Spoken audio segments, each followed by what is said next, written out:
Hi friends, मैं अनवर हुसैन और आप देख रहे हैं हमारा चैनल ऑक्सफोर्ड पब्लिक स्कूल। आज जो है हम इंटर के बायो का एक टॉपिक जो है खाद्य श्रृंखला के बारे में आपको पढ़ाएंगे।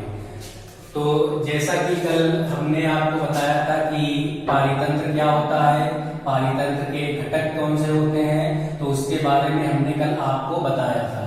तो आज जो है उसी का एक टॉपिक है खाद्य श्रृंखला, जिसके बारे में आज हम जो है बात करेंगे कि खाद्य श्रृंखला क्या होती है। तो खाद्य श्रृंखला क्या होता है, तो इसको पहले एग्जाम्पल से हम समझते हैं। तो जैसे हम बनाते हैं, जैसे घास के मैदान का पारितंत्र है, कहाँ का है, घास का पारितंत्र है, घास का पारितंत्र। तो इसमें क्या होता है, घास के पारितंत्र में यहाँ पे जो है हम सबसे पहले दिखाते हैं घास को। किसको दिखाते हैं, घास को दिखाते हैं। फिर उसके बाद में जो घास से भोजन प्राप्त करते हैं, ठीक है। तो जैसे घास को सबसे पहले खाया मान लिया टिड्डा ने, किसने खाया यहाँ पे, टिड्डा ने। तो यहाँ पे हमने किसको दिखा दिया, टिड्डा को। फिर उसके बाद में टिड्डा से भोजन प्राप्त किया मेंढक ने, किसने प्राप्त किया, मेंढक ने। तो यहाँ पे हमने किसको लिख दिया, मेंढक को। फिर यहाँ पे मेंढक को किसने खा लिया, सर्प ने, किसने खा लिया यहाँ पे, सर्प ने। तो यहाँ पे हमने लिख दिया सर्प को। फिर सर्प को लास्ट में किसने खा लिया, यहाँ पे बाज ने। तो यहाँ पे एक जो होती है क्या चलती है, श्रृंखला जैसी चलती रहती है। तो यहाँ पे जैसे ये घास है तुम्हारी, क्या है, घास, तो इसको हम बोलते हैं उत्पादक। क्या बोलते हैं, उत्पादक। तो ये घास जो है हमारी क्या हो गई, उत्पादक। फिर उसके बाद में जो है आपका आता है टिड्डा, जो उत्पादक से भोजन प्राप्त करता है, जो आपका होता है प्राथमिक उपभोक्ता। तो टिड्डा यहाँ पे आपका क्या हो गया, प्राथमिक उपभोक्ता। क्या हो गया आपका, प्राथमिक उपभोक्ता। तो जो प्राथमिक उपभोक्ता से जो भोजन प्राप्त करता है, जैसे टिड्डा को कौन खा जाएगा यहाँ पे, मेंढक। तो मेंढक जो है आपका किसमें आ जाएगा, द्वितीयक उपभोक्ता में। किसमें आ जाएगा, द्वितीयक उपभोक्ता। फिर उसके बाद में जो होता है मेंढक किसके अंतर्गत आ गया आपका, द्वितीयक उपभोक्ता। फिर द्वितीयक उपभोक्ता को मार के कौन मेंढक को कहा जाता है, सर्प। तो सर्प यहाँ पे किसके अंतर्गत आ जाएगा आपका, तृतीयक उपभोक्ता। किसके अंतर्गत आएगा आपका, तृतीयक उपभोक्ता। फिर उसके बाद में लास्ट में आता है जो सर्प को मार के खा जाता है, वो होता है हमारा बाज। तो बाज आता है आपका लास्ट में सर्वोच्च उपभोक्ता। ये क्या कहते हैं इसको लास्ट में, सर्वोच्च उपभोक्ता। तो अब यहाँ पे हम देखते हैं खाद्य श्रृंखला की क्या परिभाषा होती है। तो हमने ये घास के मैदान का पारितंत्र बनाया। सबसे पहले हमने दिखाया घास को। घास को किसने खाया, सबसे पहले टिड्डा ने। टिड्डे को फिर किसने खाया, मेंढक ने। मेंढक को किसने खाया, सर्प ने। सर्प को किसने खाया, बाज ने। तो यहाँ पे जो घास हमारी होती है वो होती है उत्पादक। क्या होती है, उत्पादक। और जो उत्पादक से सबसे पहले भोजन प्राप्त कर रहा है, ये हमारा होता है प्राथमिक उपभोक्ता। फिर उसके बाद में प्राथमिक उपभोक्ता से जो भोजन प्राप्त कर रहा है वो हमारा क्या होता है, द्वितीयक उपभोक्ता। जो द्वितीयक उपभोक्ता से भोजन प्राप्त कर रहा है वो क्या होता है हमारा, तृतीयक उपभोक्ता। और जो तृतीयक उपभोक्ता से भोजन प्राप्त करता है वो क्या होता है, सर्वोच्च उपभोक्ता होता है।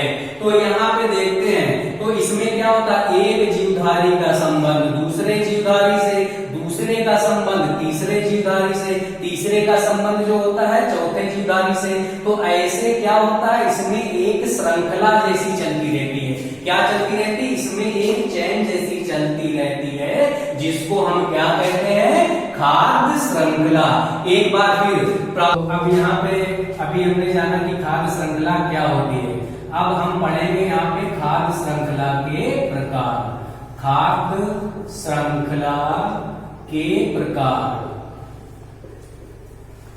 खाद्य श्रृंखला के प्रकार की खाद्य श्रृंखला को कितने भागों में बांटा गया है। अब हम पढ़ेंगे यहाँ पे खाद्य श्रृंखला के प्रकार। खाद्य श्रृंखला के प्रकार, खाद्य श्रृंखला के प्रकार की खाद्य श्रृंखला को कितने कितने भागों में बांटा गया है। तो यहाँ पे देखते हैं खाद्य श्रृंखला के प्रकार। तो खाद्य श्रृंखला को मुख्य रूप से 3 भागों में बांटा गया है। सबसे पहले आपका आता है यहाँ पे परभक्षी खाद्य श्रृंखला। क्या आता है? परभक्षी खाद्य श्रृंखला। परभक्षी खाद्य श्रृंखला। तो यहाँ पे नंबर 1 पे हमने क्या बताया? यहाँ पे सबसे पहले कौन सा आता है? परभक्षी खाद्य श्रृंखला। फिर नंबर 2 होता है आपका परजीवी। क्या होता है आपका? परजीवी खाद्य श्रृंखला। परजीवी खाद्य श्रृंखला। फिर उसके बाद में आपका अगला आता है परजीवी खाद्य श्रृंखला के बाद में तीसरे नंबर पे मृतोपजीवी खाद्य श्रृंखला। क्या आता है आपका? मृतोपजीवी खाद्य श्रृंखला।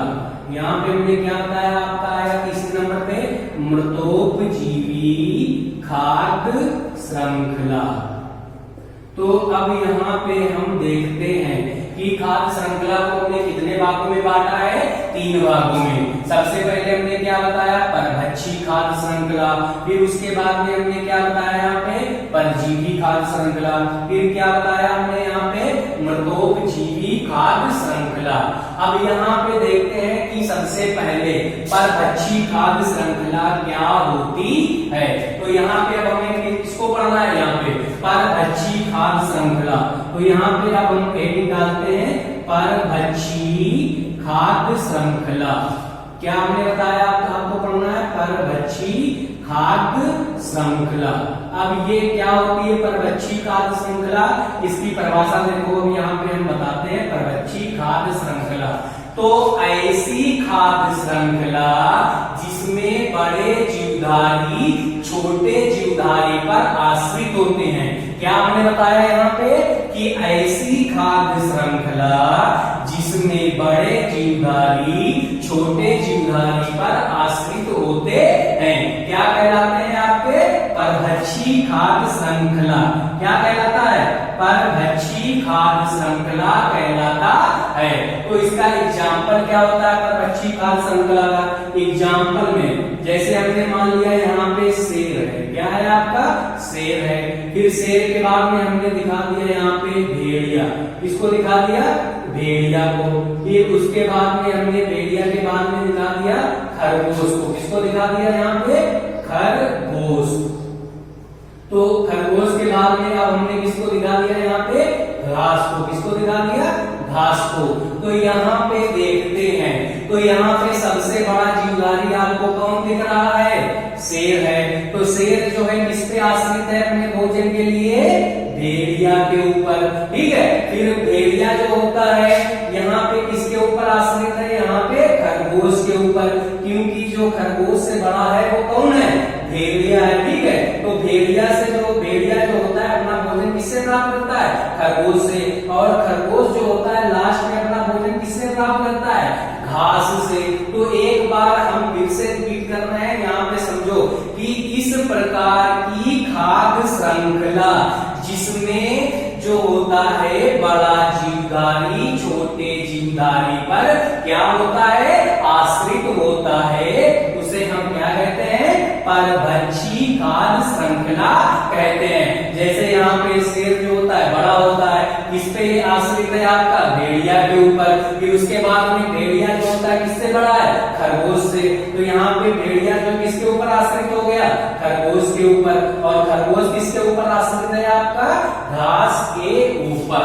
तो यहाँ पे सिंपल सा परभक्षी का मतलब होता है जब एक जीव दूसरे जीव को मारकर खा जाता है या उसका भक्षण करता है तो इसको हम क्या कहते हैं? परभक्षण कहते हैं। तो ये हमने यहाँ पे जानी कि परभक्षी खाद्य श्रृंखला जो होती है वो आपकी क्या होती है।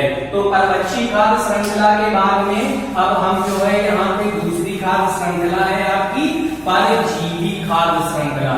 कौन सी खाद्य श्रृंखला है आपकी यहाँ पे? परजीवी। अगली है आपकी यहाँ पे परजीवी खाद्य श्रृंखला। परजीवी खाद्य श्रृंखला। परजीवी खाद्य श्रृंखला। तो यहाँ पे हम देखते हैं क्या होता है आपका परजीवी खाद्य श्रृंखला में। तो अभी इसमें हमने क्या बताया था कि बड़ा जीवधारी छोटे जीवधारी पर निर्भर होता है। तो और इसमें क्या होता है, इसका उल्टा होता है। परजीवी खाद्य श्रृंखला में छोटा जीवधारी जो होता है वो बड़े जीवधारी के ऊपर आश्रित होता है। क्या होता है कि इसमें छोटा जीवधारी बड़े जीवधारी के ऊपर क्या होता है, आश्रित होता है। तो उसे हम क्या कहते हैं, इस प्रकार की खाद्य श्रृंखला को परजीवी खाद्य श्रृंखला। तो जैसे यहाँ पे अब हमने मान लिया, ठीक है, जैसे मच्छर है, क्या है आपका, यहाँ पे मच्छर है, तो मच्छर है। अब मच्छर जो होता है यहाँ पे मान लिया हमने मनुष्य को ले लिया, किसको ले लिया, मनुष्य को। तो यहाँ पे मच्छर जो होता है बहुत छोटा होता है और मनुष्य क्या है यहाँ पे बहुत बड़ा। लेकिन मच्छर जो होता है वो किसके ऊपर आश्रित है, मनुष्य के ऊपर, क्योंकि वो क्या करता है, मनुष्य के रक्त को चूस कर क्या करता है, अपना भोजन जो होता है वो क्या करता है, प्राप्त करता है। कौन, मच्छर। तो यहाँ पे क्या होता है परजीवी खाद्य श्रृंखला में, जब छोटा जीवधारी बड़े जीवधारी के ऊपर आश्रित होता है तो इसे हम कहते हैं परजीवी खाद्य श्रृंखला। अब थोड़ा हम जान लेते हैं यहाँ पे कि परजीवी क्या होते हैं, इसके बारे में जानते हैं अब हम कि यहाँ पे जो होते हैं परजीवी क्या होते हैं। तो यहाँ पे अब हमको देखना है परजीवी, परजीवी या परजीविता। तो परजीवी क्या होते हैं, तो यहाँ पे हम थोड़ा सा देखते हैं, ऐसा जीव जो भोजन के लिए दूसरों के ऊपर निर्भर रहता है। क्या होता है, मतलब जो परजीवी होते हैं वो भोजन के लिए क्या होते हैं, दूसरों के ऊपर निर्भर रहते हैं। तो इसे हम क्या कहते हैं, परजीवी या परजीविता कहते हैं। क्या कहते हैं, परजीवी या परजीविता। तो ये जो होते हैं परजीवी को मुख्य रूप से हम दो भागों में बांट सकते हैं। एक आता है आपका अंतःपरजीवी। क्या आता है आपका, अंतःपरजीवी। क्या हमने बताया, एक आता है आपका अंतःपरजीवी और दूसरा होता है आपका बाह्य परजीवी। क्या होता है, बाह्य परजीवी। एक होता है अंतःपरजीवी और दूसरा होता है आपका बाह्य परजीवी। तो अंतःपरजीवी क्या होता है, पहले इसके बारे में हम समझ लेते हैं, फिर उसके बाद में आपका आता है बाह्य परजीवी, इसके बारे में जान लेते हैं। तो अंतःपरजीवी क्या होते हैं, तो ऐसे जीव जो हमारे शरीर के अंदर रहकर भोजन प्राप्त करते हैं, या जो हमारे शरीर के अंदर रहकर भोजन प्राप्त करें, उन्हें हम क्या कहते हैं, अंतःपरजीवी कहते हैं। जैसे एग्जांपल के लिए एस्केरिस होता है। क्या होता है आपका, एस्केरिस। तो एस्केरिस जो होता है ये मनुष्य के अंदर पाया जाता है। कहाँ पाया जाता है, मनुष्य के अंदर। तो ये क्या करता है, मनुष्य के अंदर निवास करता है और मनुष्य से ही क्या प्राप्त करता है, अपना भोजन। अंतः का मतलब होता है जो अंदर रहकर भोजन प्राप्त करे, तो उसे हम क्या कहते हैं, अंतःपरजीवी कहते हैं। फिर उसके बाद में आपका आता है बाह्य परजीवी। बाह्य माने होता है बाहर। क्या होता है आपका, बाहर। जो बाहर रहकर भोजन प्राप्त करे उसे हम क्या कहते हैं, बाह्य परजीवी। क्या कहते हैं, बाह्य परजीवी कहते हैं। तो बाह्य परजीवी का एग्जांपल जैसे होता है आपका, क्या होता है, जैसे खटमल है। क्या है आपका, खटमल हो गया आपका, खटमल के बाद में जू हो गया, फिर उसके बाद में आपका मच्छर हो गया। तो ये क्या होते हैं, ये बाहर रहकर जो होते हैं अपना भोजन दूसरे से प्राप्त करते हैं। तो इसे हम क्या कहते हैं, बाह्य परजीवी कहते हैं। तो ये अब हमने यहाँ पे समझ लिया कि परजीवी क्या होता है, ये कितने प्रकार के होते हैं, कितने प्रकार के हमने बताए, दो प्रकार के, अंतःपरजीवी और बाह्य परजीवी। जो अंदर रहकर भोजन प्राप्त करे उसे क्या कहते हैं, अंतःपरजीवी। जैसे एग्जाम्पल हमने क्या बताया, स्कैरिज मनुष्य के शरीर के अंदर क्या करता है, निवास करता है। फिर उसके बाद में बाह्य परजीवी क्या होते हैं, जो बाहर रहकर भोजन प्राप्त करें उसे हम क्या कहते हैं, बाह्य परजीवी। तो बाह्य परजीवी का एग्जाम्पल क्या होता है, खटमल है, चूहे, मच्छर। तो ये बाहर रहकर क्या प्राप्त करते हैं, भोजन प्राप्त करते हैं, तो इसे हम कहते हैं बाह्य परजीवी। तो पहले हमने बताया आपको परभक्षी खाद्य श्रृंखला क्या होती है, परभक्षी खाद्य श्रृंखला के बाद में हमने आपको बताया परजीवी खाद्य श्रृंखला क्या होती है। अब परजीवी खाद्य श्रृंखला के बाद में लास्ट में आपकी आती है नंबर 3 पे मृतोपजीवी। क्या आती है आपकी यहाँ पे, अब मृतोपजीवी खाद्य श्रृंखला। तो अब यहाँ पे देखते हैं कि मृतोपजीवी खाद्य श्रृंखला क्या होती है। तो मृतोपजीवी खाद्य श्रृंखला में क्या होता है, अब यहाँ पे आपको देखना है।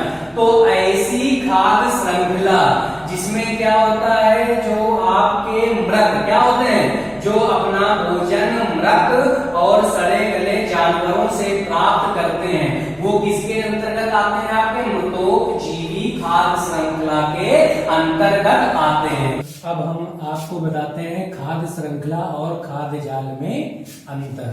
तो एक तरफ अब हम लिखते हैं खाद्य श्रृंखला, खाद्य श्रृंखला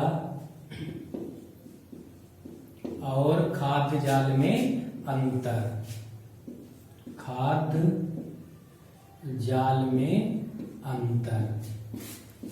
तो इसमें क्या होता है, खाद्य श्रृंखला और खाद्य जाल में अंतर। तो इसमें 3 पॉइंट आपको पढ़ने हैं। तो सबसे पहले जो है आपका आता है पॉइंट नंबर 1। तो इसमें जो है क्या होता है, इसमें जो होते हैं जीवधारियों की संख्या सीमित होती है। क्या होती है, जीवधारियों की संख्या, जीवधारियों की संख्या सीमित होती है। क्या होती है, इसमें जीवधारियों की संख्या सीमित होती है। तो इसकी उल्टी परिभाषा जो है इसमें हो जाएगी। तो इसमें क्या होता है, खाद्य जाल में इसमें जीवधारियों की संख्या असीमित होती है। क्या होती है, असीमित होती है। तो पहला पॉइंट ये था कि जो खाद्य श्रृंखला हमारी पाई जाती है, तो इसमें जीवधारियों की संख्या जो होती है वो क्या होती है, सीमित होती है। और जो खाद्य जाल होते हैं इसमें क्या होती है, जीवधारियों की संख्या क्या होती है, असीमित होती है। अब इसके बाद में आता है आपका दूसरा पॉइंट। तो इसमें जो होता है दूसरा पॉइंट क्या होता है, इसमें ऊर्जा का प्रवाह। क्या होता है, ऊर्जा का प्रवाह एक दिशी होता है। कैसा होता है, ऊर्जा का प्रवाह एक दिशी होता है। ऊर्जा का प्रवाह एक दिशी होता है। और इसमें क्या होता है, इसकी उल्टी परिभाषा हो जाएगी, ऊर्जा का प्रवाह बहुदिशी होता है। क्या होता है, ऊर्जा का प्रवाह कैसा होता है, बहुदिशी होता है। बहुदिशी होता है। बहुदिशी मतलब बहुत से दिशाओं में होता है।